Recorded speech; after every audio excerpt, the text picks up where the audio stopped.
এই আঙ্কেলের কথাগুলো আগে একটু মনোযোগ সহকারে শুনুন। একটা খাবার আনছি, ওটা খেতে যাচ্ছি, তার আগে আমি এটা দিয়ে যাচ্ছি। এটা কিসের? বাট এটা আমার মা জমাইতো, উনি মারা গেছে 4 বছর আগে, সে মারা গেছে। তো আমি জানি না এটার মধ্যে কি আছে, আছে অনেক কিছুই আছে, কি আছে আমি জানি না।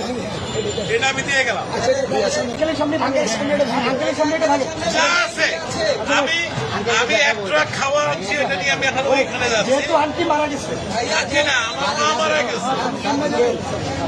এটা তো বহু মূল্যবান, মানে আমার কাছে এটা অনেক মূল্যবান, আপনি কি 2 চান টাকাও থাকে অনেক মূল্যবান। আপনি কি চান আপনার সামনে আমরা এটা ধারণ করি? আপনি দেখতে চান? যদি চান, আচ্ছা আপনি চান, আপনি যদি চান, আপনি চান, আচ্ছা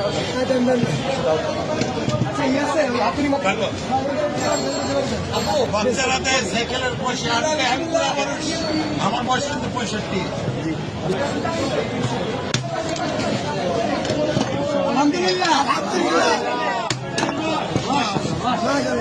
এটা আমার মায়ের জমানো পয়সা। নিজের হাতে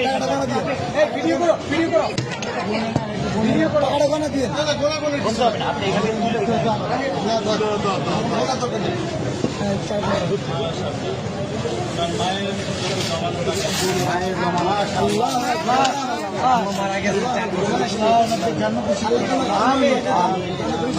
জন্য দোয়া করবেন, এটা আমার বড় ভাই। ছেলে খেলা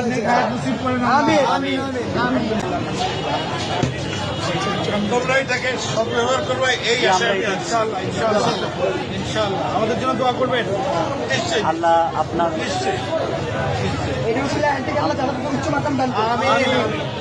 আঙ্কেল, আপনাকে ধন্যবাদ আমাদের বৈষম্য বিরোধী ছাত্র আন্দোলনের উপর ভরসা রাখার জন্য।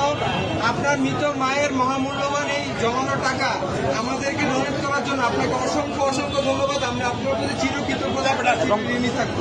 আপনার আমাদেরকে অনেক মায়ের জন্য আমাদের সবসময় দোয়া থাকবে। Wish you all the best. এই আঙ্কেলের এই মহৎ কাজটি প্রমাণ করে দেয় আসলে মানুষ মানুষের জন্য, মানসিক ধর্মই বিপদগ্রস্ত মানুষের পাশে দাঁড়ানো। এই আঙ্কেল তার মায়ের জমানো সম্পদগুলা, যে মা মারা গেছে সেই মায়ের জমানো মহামূল্যবান সম্পদ সে বন্যায় ক্ষতিগ্রস্ত মানুষদেরকে দান করেছেন। সত্যি আঙ্কেল, আপনাকে কি বলে যে ধন্যবাদ দেব। আপনি আসলে একজন মহৎ লোক, আপনার কোনো তুলনা হয় না। এভাবেই এই আঙ্কেলের মতো সবাই এগিয়ে আসুন, বন্যায় ক্ষতিগ্রস্ত মানুষদের পাশে এসে দাঁড়ান। আপনার যা আছে, যতটুকুই আছে ততটুকুই দিয়ে আপনি বন্যায় ক্ষতিগ্রস্ত মানুষদের পাশে এসে দাঁড়ান।